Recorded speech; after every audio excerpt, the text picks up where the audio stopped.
የማይታመን ነገር ሪች ወደ ስራዋ ገባች።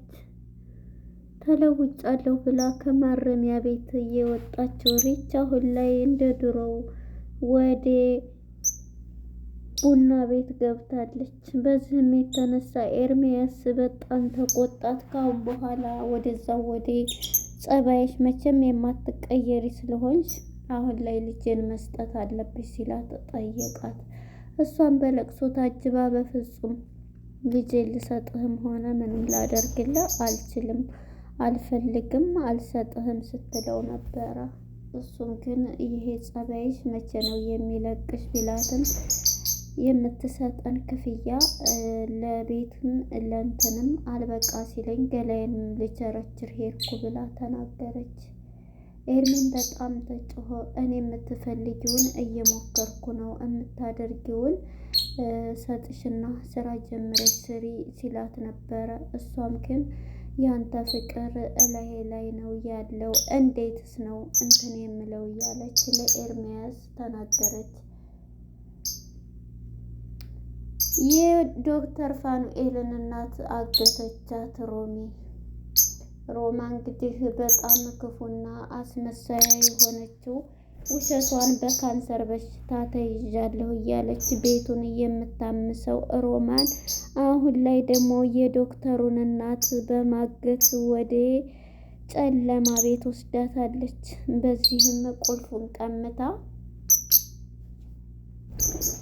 ቁልፉን ቀምታ ከዶክተሩ ቤት ገብታ ተገኝታለች። ዶክተር ፋኒም እማዬ እያለ ሲጣራ እቤት ቁጭ ብላ ሰው ቤት ታገኛል። እሱም በመደንገጥ ምንድነው ምን ልትሰሪ ነው እዚህ ደግሞ የመጣሽው ሲላት እዛው ፈጣ ነበረ። በጣም ደፋር እኮ ናት።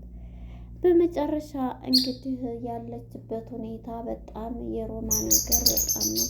ዳግምና ወይዘሮ ዝናሽ ተጣሉ።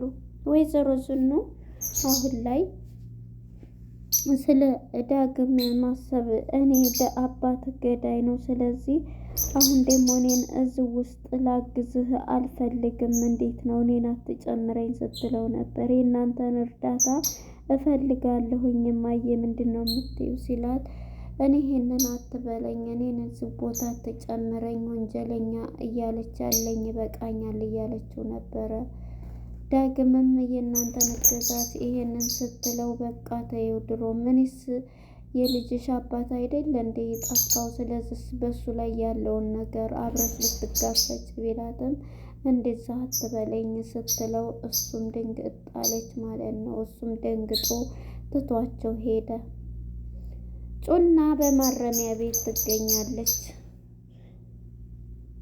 እንግዲህ ኮማንደሩ ማለት ነው ኮማንደር በድሉ አስይዟታል ማለት ነው። እሷንም አስይዟት አሁን ያለችበት ሁኔታ የዳግምን ስልክ ቁጥር አምጪ ተብላ ዳግም ላይ ልትደውል ችላለች። የዳግም ስልክ ላይ ሲደውል ዳግምም ድንግጥ ብሎ በማንሳት ምንድን ጉር ነው በማለት እንግዲህ ስልኩን አንስቶ ሊያናግራቸው ችሏል። ሄሎ ብሎ መጨረሻ ላይ ስልኩ የተዘጋ ነው። እሱም የዳግም የኮማንደር በድሉ ስልክ ስለነበረ በጣም ደንግጦ እንዴት አገኘው እያለ ነበር። ከዛ የጩናን ስልክ ሲሞክር የጩና ስልክ ደግሞ እንዴት ተዘጋ ነበረ። በዚህም ጊዜ ዳግምም እንዴት ሊሆን ቻለ፣ ይሄማ ነገር ተይዛለች ማለት ነው በማለት እሱም በድንጋጤ ቤቱን ለቆ ወደ አምራን ጋር በመደወል አምራን ሁሉንም ነገር ነገራት። ጩና ተይዛለች እና ፖሊስ ጣቢያ መሄድ አለብን አላት። እሷም በድንጋጤ እሺ በቃ መሄድ ካለብን እንሄዳለን በማለት ለዳግም ነገረችው። ኤርሚያስም ይሄንን ነገር ሲሰማ አንቺ ሰው አስታራቂ ሆንሽ፣ እኔና አንቺ እኮ የሰው ገንዘብና ሁለታችንም በተንኮል እየተያዝን ነበረ፣ እኛ እንኳን ተቀይረን አሁን አንቺ ራሱ ሰው ልታስታርቂ ነው እያለ ኤርሚያስ ስለ ሪች ዶክተር ፋኒ ያየውን ማመን አቃተው። እናቱን እማዬ እያለ እየተጣራ ሳለ ሮማን ከቤቱ ገብታ ቁጭ ብላለች።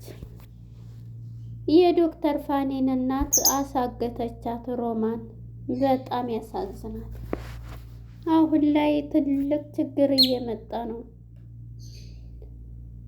ሪቾ ደግሞ አሁን ላይ ወደዛው ወደ ሱሷ ተመልሳለች። በዚህም አጋጣሚ እንግዲህ ኤርሚያስ ልጄን አምጪ፣ ካሁን በኋላ አንቺ እዛ ህይወት ውስጥ መልሰሽ ገባሽ በማለት ተቆጣት።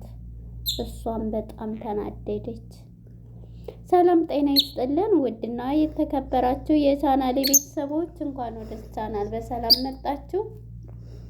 ኑሃሚን የተሰኘው ተከታታይ ድራማ ክፍል 135 ይዘን ቀርበናል ማለት ነው። እንግዲህ ወደ ክፍል 134 ስንመለስ ወይዘሮ ዝኑ በጣም ተናዳና ተበሳጭታ እንዲሁም ዳግም መጥቶ አንቺ ደግሞ ምን ልትሰሪ ነው እያለ እየጮህባት ነበረ። በዚህም የተነሳ አቶ ለይኩን በቃ ዳጊ ዝም በል እያለ ዳግምንም ሲቆጣው ነበር። ስለዚህ ሴትዮዋ የካንሰር በሽተኛ ነኝ ብላለችና እንዴት ሊሆን ይችላል? ዝኑም ደግሞ በጣም ተናዳለች። በዚህ የተነሳ በጣም ተናዳ ራሷን መቆጣጠር አቅቷታል። እያስመሰለች ከሆነስ እያለች እንግዲህ አቶ ለይኩንም በቃ እያስመሰለችም ከሆነ የራሳችን ጓደኛ ቤተሰብ ሆኗል፣ ስለዚህ ዶክተር ፋኑኤል ጋር ሂዳ ትመረመራለች እያለ ነው። በዚህም የተነሳሽ በማለትም እሷ የውሸት ነው እያለ ነው። በዚህም ዳጊም በመጨረሻ ሊያዝንላትም ወደደ። ነገር ግን ውሸቷንስ እያስመሰለ ከሆነም እያለ እያሰበ ነበረ።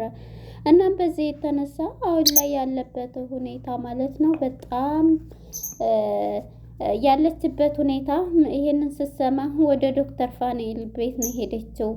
እናም በመስመር ላይ ስትሄድ የዶክተር ፋኑኤልን እናት ስታገኝ መጀመሪያ ወደ ዳግም ጋር ስንሄድ ዳግም ከእናቱ ጋር እንደቆመ ስለ አባትህስ ምን ሰማህ ስትለው ስለ አባቴ ምንም አልሰማ፣ ያው ደውሏል በህይወት አለ ሲል እንዴት አገኘኸው እያለችው ነበር በኮማንደሩ ስልክ ስትለው ሲላት እንዴት ሊሆን ቻለ እንዴት እያለች በጥያቄ ስታፋጥጠው ነበር። ነገር ግን አሁን ላይ ማሰቧ ሁሉ በጣም እንትን እያለ ስለሆነ ወይዘሮ ዝኑ ልጇን አሁን ላይ አብራችሁ እንድትቆሙልኝ ይፈልጋለሁ፣ ምክንያቱም አባቴ ምንም ወንጀለኛ አይደለም፣ ወንጀለኛ ባልሆነው እየተሳደደ ነው እያለ ነበር።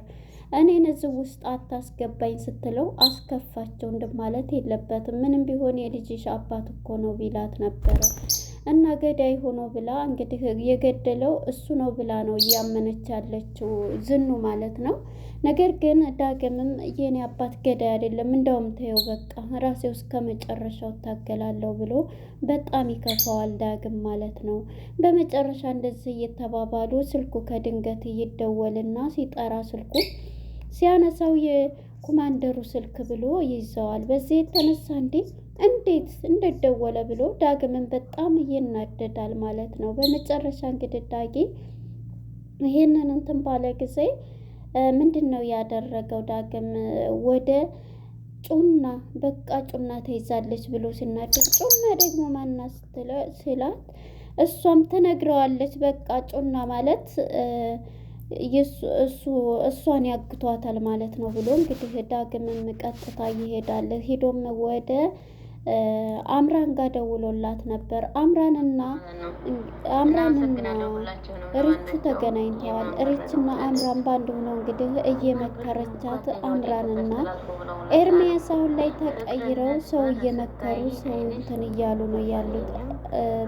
አምራንም ብትሆን አሁን ላይ እንግዲህ የዶክተር ፋኒ መኪና ተሰጥታ ሀብታም ባል ማግባት ያው እንግዲህ ከሀብታም ጋር ይሄን የሚስቱ መሰለኝ ቆመች መኪና ስለሆነ በእግርሽ ከምትሄጂ ብሎ ሰጥቶኝ ነው ብላ እንግዲህ ታድለሽ አንቺ እኮ እንዳንቺ አይነትም ሴት አግኝቷል እያለች እንግዲህ ሪች ደግሞ እዛው ድሮ ማንነቷ ጋር እዛው ገብታለች ሱሷ ውስጥ ማለት ነው።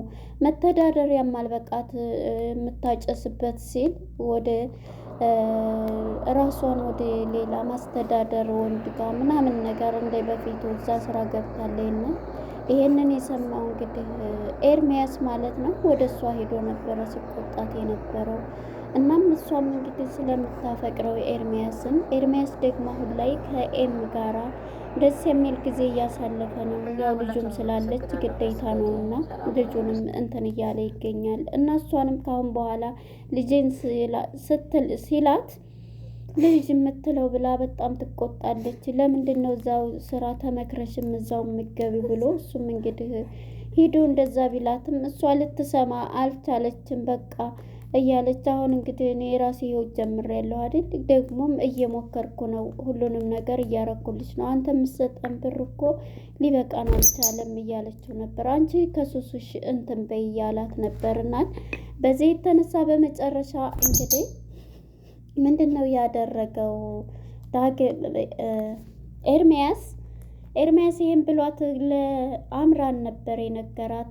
አምራንም እንግዲህ በቃ ይሄን አድርግ ብላ እሷ መካሪ ሆና እኔ እናንተም እኮ ተቀይረናል፣ ግን ደግሞ እሷ ማትቀየር ናት ሲል እኔ እናንተም ታውቃለህ ስንት ነገር እንዳደረግን አሁን የማይቀየር የለም እያለች ነበር ምከሪያት እያለ ዳግምም እንግዲህ ለእሷ ምክሯን ሰጥቶ ስልክ ተደውሎላት ከእሷ ጋር ሆና ጩና ታስራለች ስትባል ዳግም ነበር የደወለላት። ወደ ጩና ነበረ እያመራች እየሄደች የነበረው ማለት ነው።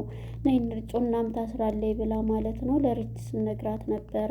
እና በዚህ የተነሳ አቶ ማን ነው ዶክተር ፋኑኤል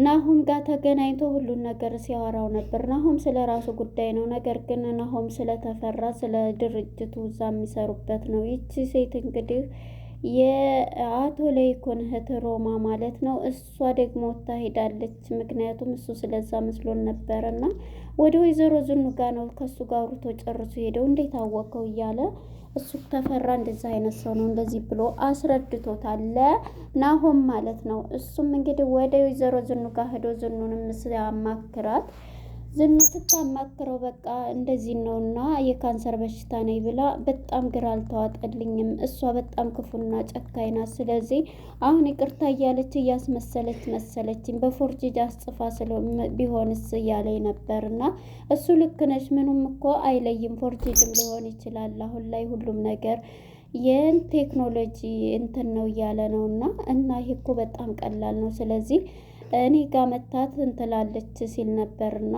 እንግዳ እንደዚህ ታረገች ናሙናውን እንትንላለን ሲላይ ራሱ አውቃ ነው በቃ መመርመር ያለባት እያለ ነበር ራሱም ማለት ነው። በመጨረሻ እንግዲህ ይሄንን ብሎ ማለት ነው ምንድን ነው ያደረገው? እሺ ብሎ እንግዲህ ከሷ ጋር ጨርሶ ወደ ቤቱ ሊሄድ ነው። ወደ ቤቱ ከመሄድ በፊት እንግዲህ እናቱ በመስመር ላይ ወደ ቤተ ክርስቲያን እየሄደች ሳለ ሮማን መኪና ይዛ በመስመር ስታያት ነበር። የእሱ እናት መሆኑን አውቃለች እና እንዴት ነዎት ማዘር እንዴት ነዎት እያለች ውሸቷን የስራ ባልደረባው ነኝ ብላ እንግዲህ ልታፍናት ትችላለች። እሷ ምን ብትላት እኔ እኮ በእግሬ መሄድ እችላለሁ፣ ለምን በእግሬ ሄዳለሁ ብትላትም አይ በፍጹም እንዴ እኔ እኮ እሱ ጓደኛ ነኝ ስራ ባልደረባው ብላ እንግዲህ ምን እያደረገች እንደሆነ እሱ እንዳትመረምረኝ ወይም በሽታ አለባት በልትለው እናቱን ስላገተችበት ይሄን ልታስብለው ነው እንግዲህ እናቱን እንግዲህ በእናቱ ደግሞ አይደራደርም። እሱም እንግዲህ እማዬ እያለ ቤት ውስጥ ሲመጣ ወይዘሮ ሮማን ከሷ ላይ ቁልፉን ቀምታ እቤት ገብታ ከሳሎን ቁጭ ብላ ነው የጠበቀችው። እሱም አንቺ ደግሞ ከየመጣች ምንድን ነው ፍላጎትሽ እያለ ተፋጠው ነበረ። እዚህ ላይ ላልቅ የቻለው ፊልሙ ማለት ነው። በጣም ነው የሚገርመው። እንግዲህ አሁን ላይ በዚህ ላይ ነው ያለቀው። ቀጣይ እንግዲህ እናቱን አሳግታታለች። ምክንያቱም ከመኪና ውስጥ እንትን ስትል አዎ እያለች እየፎከረች ነበረ ማለት ነው። ላለመመርመር ይሄንን በልብላ እንግዲህ እንትን ልትለው ትችላለች። እሱ ደግሞ በብር ህሌ እንትኑን አይሸጥም ማለት ነው። እንግዲህ ይሄንን ነው ያደረገችው ማለት ነው። ለነበረን ቆይታ አመሰግናለሁ። ቀጣይ ክፍል እስከምንገናኝ መልካም ጊዜ